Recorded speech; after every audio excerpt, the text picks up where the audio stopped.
Hey everybody, this is Grace, and I'm going to talk about small town people dealing with a narcissistic, histrionic woman and her flying monkeys. Now, I told some of these stories starting, this is the middle of November, and I started talking about them back in, making videos about them back in December of last year. And I think the last one I made may have been, I only did 3 or 4, and it was in March. And like I said, this is the middle of November. And I want to get back to this and talk about them, the whole stories and all. And I need to do like a little refresher and, basically give what it, it's about small town drama. And it's basically about women, in their, say, 40s and 50s and up, and they do things like, what do you call them, like care packages, for whatever's going on. Like I said, last year, that was before the pandemic, and they're just putting together things for whatever it is. It could be people who are having hard times, going through hard times, before the pandemic, and now since the pandemic. And they put together things, and people come and pick them up, or they're delivered, whatever it is, whatever is needed at the time. And like I said, they're generally in their 40s and up, and many of them are in their 50s. And with the pandemic and all, it has to change. But yeah. Okay. So, as you can imagine, doing this kind of work, putting together these packages, the place would need to be big, especially during the pandemic with, everybody trying to socially distance and wearing masks, and, depending on the weather, like right now, it would be cold for some. Here in Texas, I think a couple of days ago it was in the 80s. So, yeah, it just depends. But, and the stories have so far been about, like I said, this one woman, Donna. She's 55, and she just, this woman Paige. I don't think I'd mentioned her name. They're pseudonyms, of course. And she's, in her 50s too, 57 or so, and she's the type that's very empathetic. Some would call it empath. And, it's the good type. And, she tends to be able to read other people like a book, and I'm looking at my notes, and she's the person that people come to for, advice or to tell their story, just have somebody listen to them. And, these days, I don't think, giving advice is a good idea.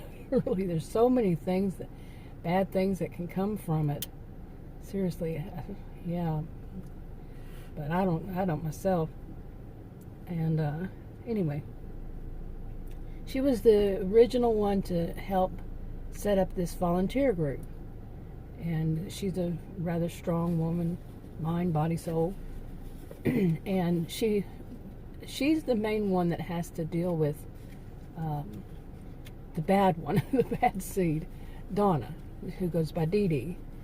And Donna is a very, histrionic type personality. I'm not, diagnosing anybody or anything, but her personality is just very, she's very loud. Just put it that way. Loud in the way she looks, her hair, her makeup, her jewelry, her, the bling all around, her clothing, her voice. When she speaks, she's got to be really heard by everybody, and she cackles like a, instead of laughing, she cackles very loud. Everybody has to hear her. She has to be the center of attention. It doesn't matter to her if it's bad or good. And she's also the type that just sends out all kinds of, she comes in every time, every time they do it, she comes in. She's, her flying monkeys is what some people call, I think, Wizard of Oz. She comes in talking about what she's heard on the news, or what she's, all that she's researched, kind of thing, to find out what is this going on. And she's just kind of like, everything's more of a conspiracy theory. And a lot of it's just made up BS. But it gets her attention, and they look at her, her flying monkeys. They look at her like, oh, she's so worldly wise, and she knows so much, and she's so good at what she does. You see, I've been trying to, myself, trying to develop this kind of like voice that kind of mimic them. I've found over time it's tough. It's difficult because I'm not that kind of theatrical type person. And it always sounds funny, but then they do. They do sound very, and seem very theatrical. Some of them, okay? And all of this is some. It's not all. And that's just her type is, her behaviors. And they, they take up for her or whatever. If somebody, tells her, you're being too loud or, whatever, they'll, all of her flying monkeys will take up for her. And, then the side of Paige, the other people, they just learn to just ignore her or stay away from her, just not have anything to do with her. And they do see that she's just, bad, all around bad. It's kind of like I wrote this on a comment somewhere, on a notepad somewhere, that they're basically like grown-ups trying to play tea party like kids do, and they just gossip and come up with a lot of BS. The flying monkeys will comment too, but they're more like spurring her on, Donna. Yeah. So overall, Donna is just rather obnoxious to people who aren't her flying monkeys. Other people, and they know, she's always has these conspiracy theories that she's going to, put out as though they're fact, and they're not. They're not real. It's just her mind, how she thinks. And so that's her. And then there's another one. Not another narcissistic or histrionic person, but there's Sari. Sari. Yeah. S-A-R-I. Okay. Who's basically, like the people in these, there's more than one small town around there, but these small towns, they basically know one another. And they all know one another. They know, I grew up in a place like that. They know one another, or they know somebody who knows that person, or their family, or something like that. Somewhere down the line, they know them. But Sari, she isn't from there. She drives in, and Donna is really, wants to know why, and wants, is like insistent on. She wants to know everybody's business, and she would just push and push and push until somebody, will give, and say something, or the person, and just basically harasses the person to try to get, information out of them so she can gossip, so she can go around making conspiracy theories about that person. Whether the person tells them or not, she's going to come up with some kind of, she knows what they're probably doing. They must be up to something. That kind. Oh my goodness. But, yeah, but she is from she's from a relationship that was it's very abusive, and trying to get away and hide out sometimes and stuff like that. And she's just a giving person, wants to be around other people. And these are all volunteers doing this work. They're not getting paid for it, and something productive, and just to be around other people and make friends and stuff like that. Yeah, I think that's important to some. Some people it's very important. It doesn't have to be important to some people. But it doesn't have to. Nobody has to do this, that, and the other. Sorry, somebody was driving really weird behind me. And anyway, and also, she has told Paige. Paige is the one that's very empathetic. I personally think that you can see it on, with people who are very empathetic, and they're very, they're just there for other people. They're not so narcissistic that it's all about them, and they don't have to be the center of attention. Any of that. There's a calm about them. Now, that's not, of course, not one size fits all, and not all of them and all that, but I've noticed that, people who really care about others, and that doesn't mean that they don't care about themselves. They care about themselves too, but they have enough to, in them to do, to care about other people. And this Sari, she is too, that type. But sometimes the good people get hurt by the bad. Yeah. So. Okay, sorry, my notes are all messed up. I'm trying to sort through them and see what did I say in those videos and what have I already said. But anyway, I found some of this. The towns around there are called Peace. One is called Peace, and the other one's called Foundation. And during the pandemic, they switched to where this place switched to where. Well, in the last video, I mentioned that they had that had some young people started doing the volunteer, like people in college, university, and all that. And they did, they started doing it after the second shift. And let's see. Let me try and make some sense out of this. My goodness, it's been a while, like I said, since March, and it's November.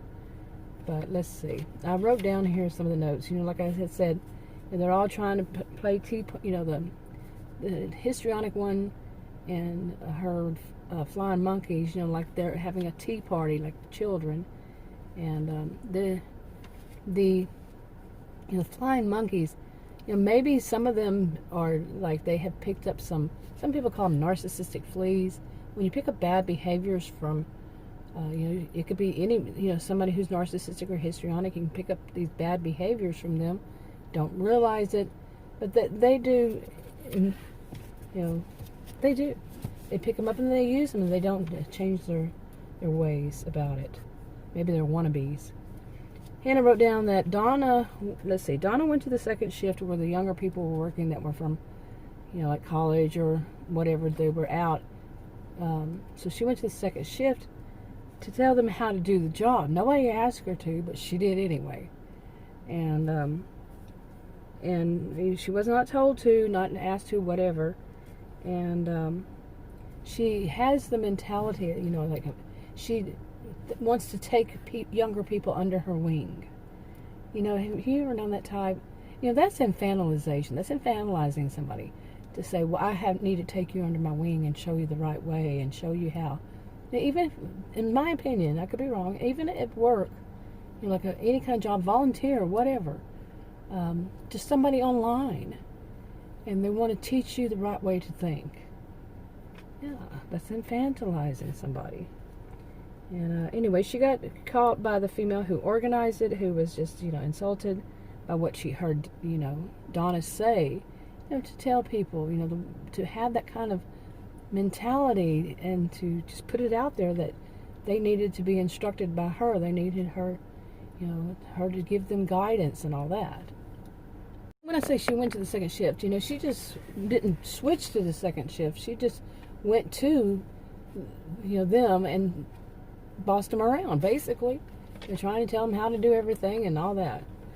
Okay, and anyway, she got caught.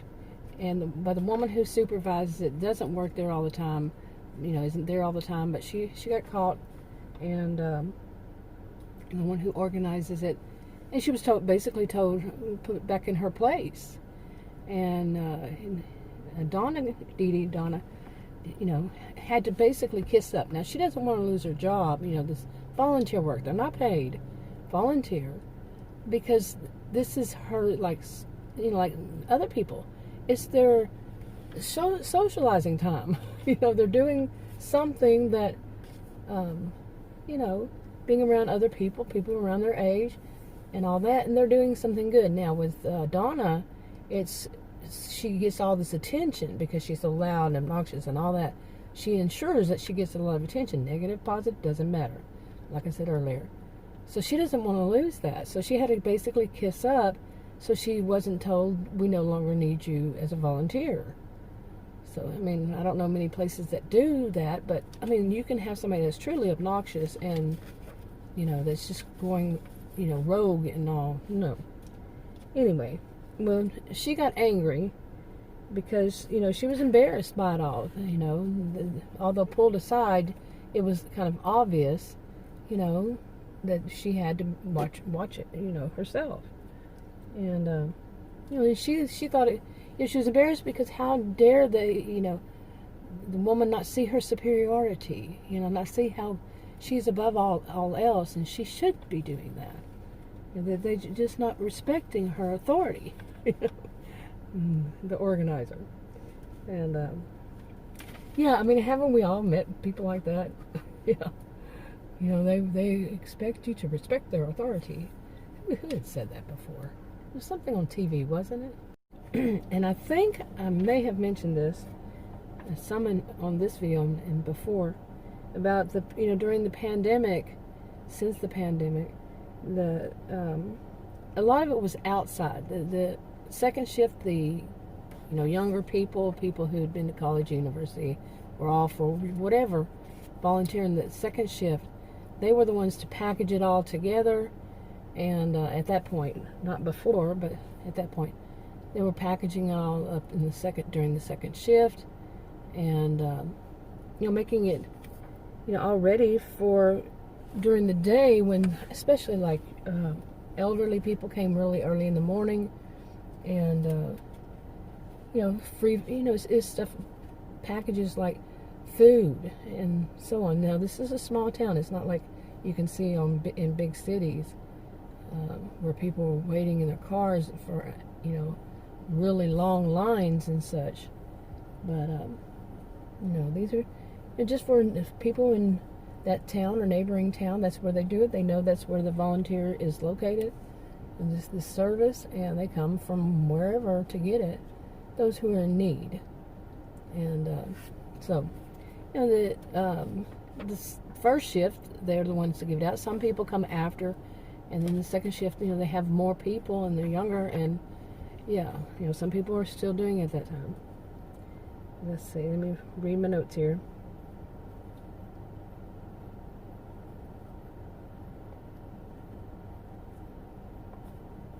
Okay, yeah, that was basically it.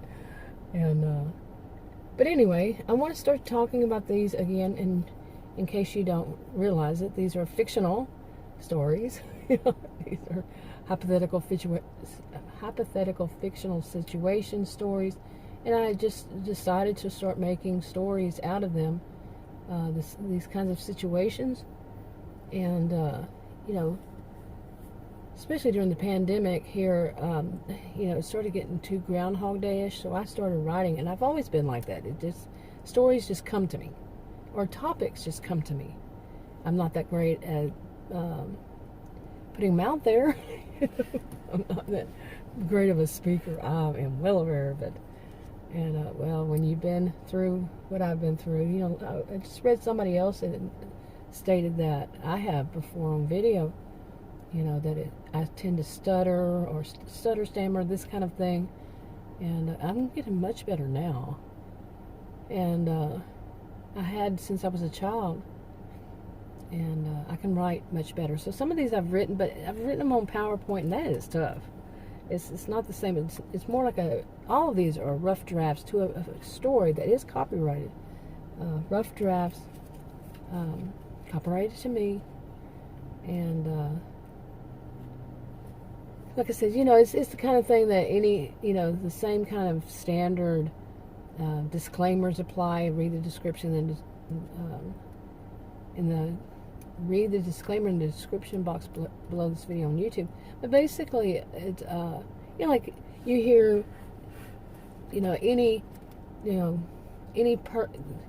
how does it go? Let me think about it. How does it go? These are just fictional.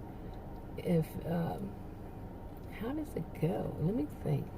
Anyway, I think it's something like any resemblance to any person living or dead is purely coincidental, and the same applies to things like events, situations, whatever. It's just purely coincidental because it's fictional.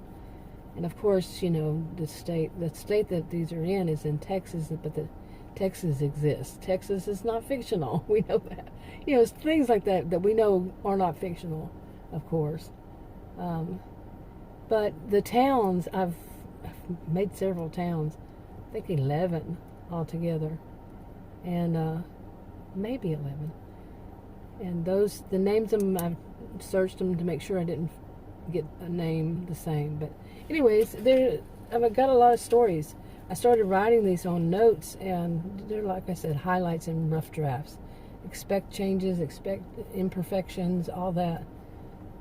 But it kept me busy, especially during when things got too weird on the news. So let me just put it that way. It was good to be able to just write stuff into these stories. I think stories sometimes tell better, or better for people to understand and relate to. I've been doing that for years, though, many years, writing, and then in video starting about 5 or so years ago, 5.5 years. Sometimes I would just tell it as a story, a hypothetical, fictional hypothetical, and people could relate.